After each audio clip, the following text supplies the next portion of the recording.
Good evening and welcome. Tonight we have a collection of scary camping and cryptid stories, perfect for this summer's listening. If you enjoy, please feel free to subscribe. And with that said, let's begin. I was never considered to be popular in high school. At best I had maybe 5 or 6 good close friends who I'd hang out with most weekends. I normally wouldn't attend parties thrown by the cool kids, even if I was invited. I preferred to stick with my good friends, doing things like riding dirt bikes, shooting and having bonfires. My best friend, let's call him Zach, and I lived out in the rural parts of our region. This area had a lot of wetlands, marsh and canals which were part of the swampland surrounding the area. Luckily there were no alligators, but the place was abundant with poisonous snakes and even black bears. Zach and I, along with our friend Ian, we would often go camping in these areas. Truth is that seeing a black bear was pretty rare, and as long as you avoided the snakes, they'll leave you alone. There were quite a few campsites only accessible by boat. Zach's family owned a local campground where his grandfather had an old Boston whaler skiff, maybe 12 feet long. This was plenty enough to fit our camping equipment, which included the usual stuff like a tent, sleeping bags, lanterns and a small propane grill. Of course, we also had a couple coolers of beer, water and food. This particular camping trip, it was myself, Zach, Ian and our other friend Austin who went to another school but knew Zach from back in the day. The 4 of us had planned our trip for Labour Day weekend so we could have an extra day to spend camping. We had planned it for months, saving up enough money for beer and other supplies. A couple of weeks before we left, there was an announcement that a hurricane was set to hit our area at the same weekend. Due to the geography of our area, most hurricanes slow down and turn into a tropical storm or depression. It's not nearly as much of a threat as an actual hurricane. We went ahead with our plans anyway, since it was our senior year and we knew we'd all be in college the following year, not knowing how many more trips we'd get. That Saturday, we loaded the boat up with our supplies and launched off. The hurricane had since become a tropical depression, and it looked like it would change trajectories anyway. It was about a 45-minute trip to the secluded campground we'd go to. The place basically never had anyone else there, so we were free to do what we normally did. Drink some beers, shoot our .22 rifles at the empty cans of water moccasins swimming around the canal, and sit around the fire telling stories. Looking back, I'm amazed Zach's dad let us go. Teenage boys carrying coolers full of beer with a few .22 rifles. I'm sure you're thinking we're all dumb for doing that, but we were actually responsible, looking out for one another and always made sure the guns were away once we started drinking. The worst part about it was the cell reception was spotty at best, so you'd be lucky to get a few text messages delivered. This was also before smartphones, so we had no way of checking the weather report unless we wanted to cost our parents a boatload of money, and that was even if we could get any bars. Anyway, as the day progressed, dark storm clouds started to roll in. This wasn't unexpected because the storm wasn't too far off coast, so some rain was in the forecast. Zach's dad was an avid outdoorsman and had a tent that could survive winds higher than what was predicted. It was basically a mini house, sleeping 10 people comfortably with 4 separated sections. We anchored it down in the hardest dirt we could find and made sure the rain tarp was secured tight. We finished our evening by making some burgers and polishing off a 24 pack of Bud Light until the rain came in. We quickly hustled off to the tent to play card games and drink more beer. I remember thinking, man, that rain is coming down and it hasn't stopped, just before going to sleep. Sometime later that night, I was awoken by Ian shaking me, sounding freaked out. Look outside, he kept saying. I unzipped the tent and looked, only to see our boat floating closer to our tent, while the dock we tied it to was completely gone. Even the posts standing about 4 feet above the dock were completely submerged. The water had risen at least 5 feet and had crept within a few feet of our tent. The strip of land where we had set up camp was only about 50-60 feet wide, surrounded by water on 3 sides like a peninsula. It was then that we were faced with a decision. 1, we could try to wait out the storm, moving our tent back to higher ground, which was only maybe another 10 feet or so. Or 2, we could quickly pack, hopefully reaching the boat in time before it was surrounded by water, and drive 45 minutes in the dark with only a couple of strong flashlights to guide us.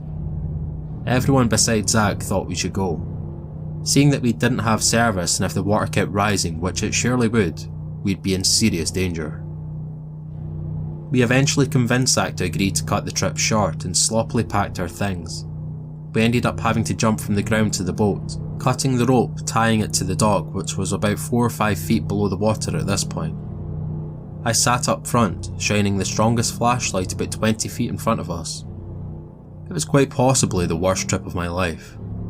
We had dumped our coolers in order to make the boat go faster, but couldn't go full speed due to the wake from the rising flood. Heavy, cold rain stung our faces and eyes, temporarily blinding us.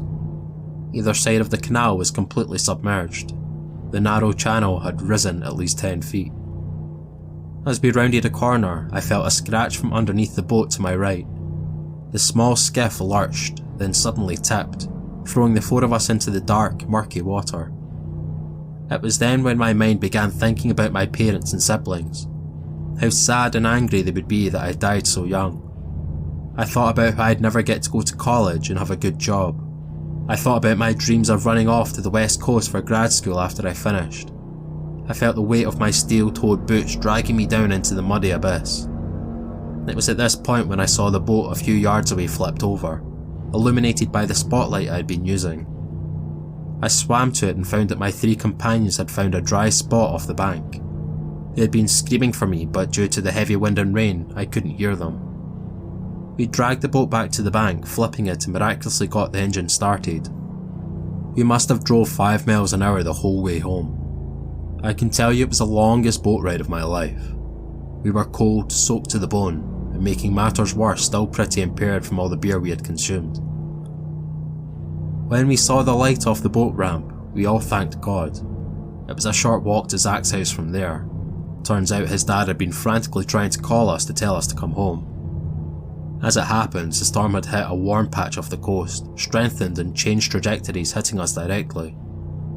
Winds that night were reported up to 80 miles an hour, and massive flooding in some low areas even caused people to evacuate.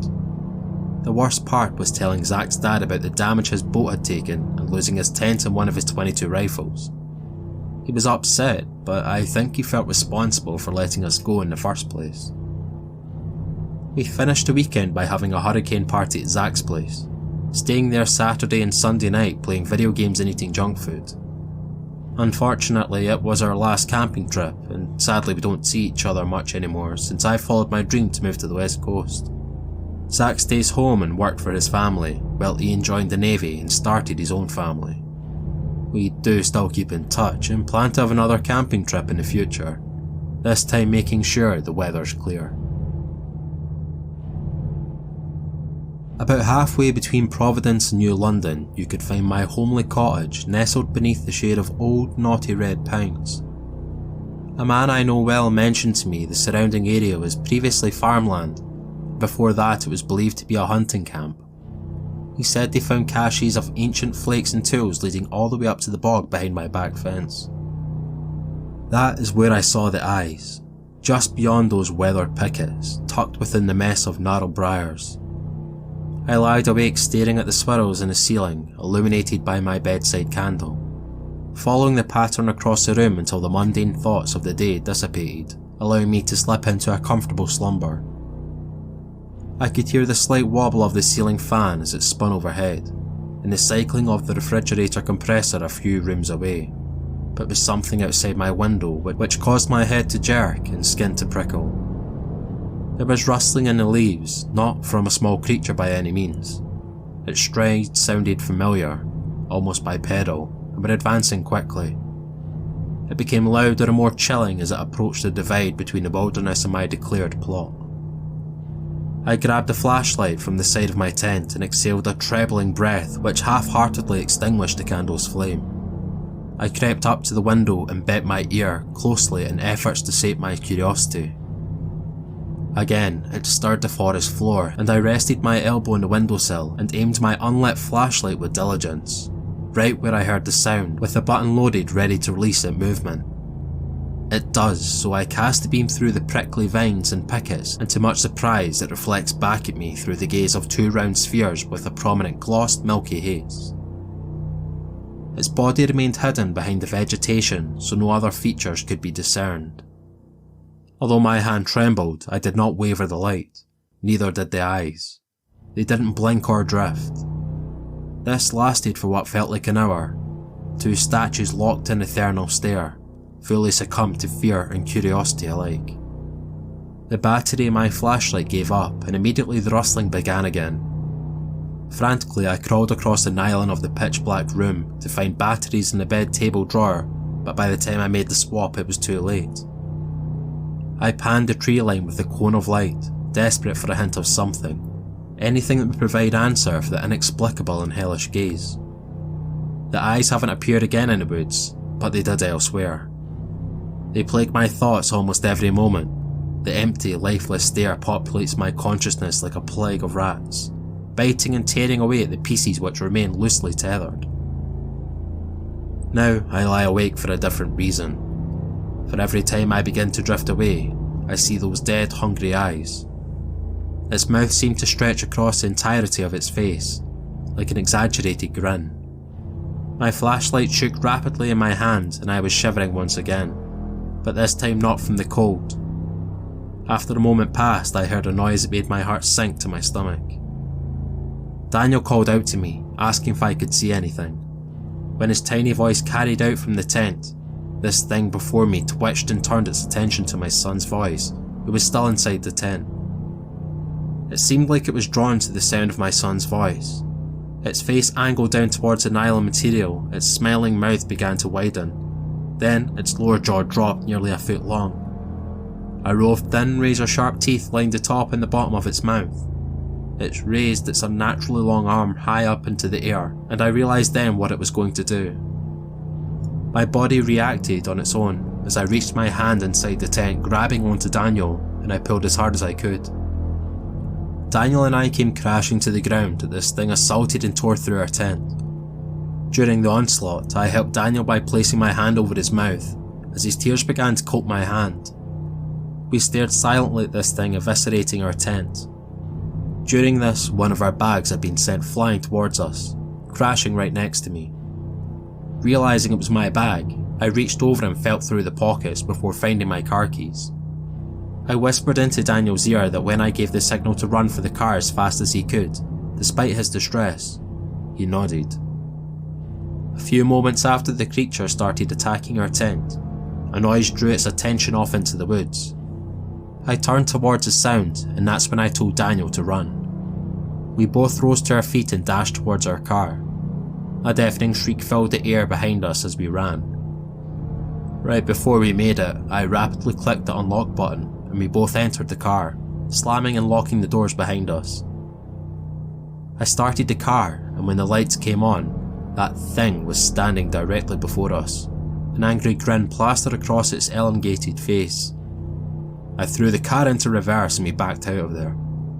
I spun the car around in the soft dirt and we drove the trail back onto the main road, trying desperately not to crash in the process.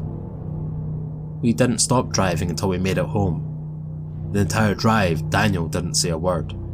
He just sobbed quietly in his seat while I struggled not to do the same. Since that day, I've decided to never take my son camping again. Thank you all for taking the time to listen, and if you enjoyed, please subscribe. And with that said, I'll catch you all in the next one. Thank you.